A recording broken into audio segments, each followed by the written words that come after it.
हर हर महादेव दोस्तों।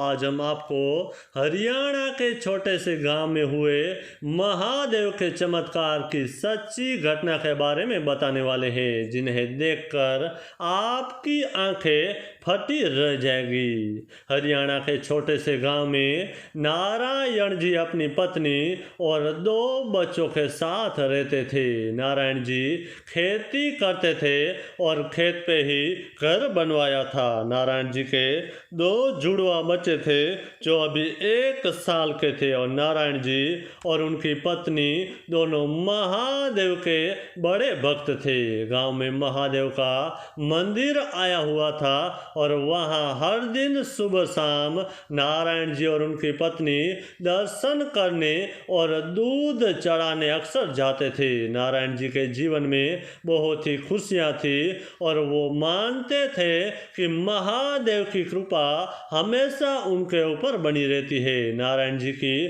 फसल भी अच्छी होती थी और एक दिन शाम को नारायण जी और उनकी पत्नी गांव में आए महादेव के मंदिर दर्शन करने जाने वाले थे। नारायण जी की पत्नी ने दोनों बच्चों को बेड पे सुला दिया था और दरवाजा बंद करके दोनों पति पत्नी मंदिर के लिए निकले थे। लेकिन हुआ ऐसा कि घर में एक नेवला आ गया, जो दोनों बच्चे जहां सो रहे थे वहां पहुंचा और बच्चों को उठाने ही वाला था कि वहां एक बड़ा सा काला सांप आ गया और नेवले को पकड़ लिया।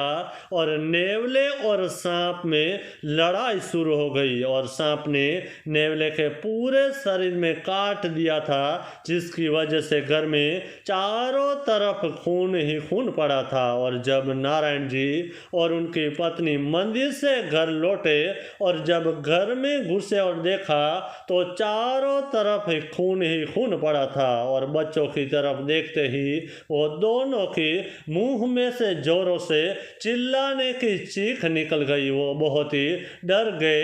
उनको लगा कि यहाँ कुछ हुआ है और उसके बच्चों के बारे में सोचते ही वो बहुत ही डर गए थे। और दोनों पति पत्नी बहुत ही डर के मारे फिर अपने जब बच्चों के पास जाकर देखा तो दोनों बच्चे एकदम ठीक थे और दोनों बच्चों को उठाकर गले से लगा लिया। और नारायण जी ने देखा वहां नेवला मरा हुआ पड़ा था और बड़ा सा काला सांप वहां था और उसके मुंह में खून था। वो समझ गए कि यह महादेव का ही चमत्कार है और महादेव ने ही हमारे बच्चों की रक्षा करने नाग देवता को भेजा होगा। फिर दोनों पति पत्नी खुश होकर महादेव का शुक्रिया अदा किया और महादेव की जय जयकार लगाई।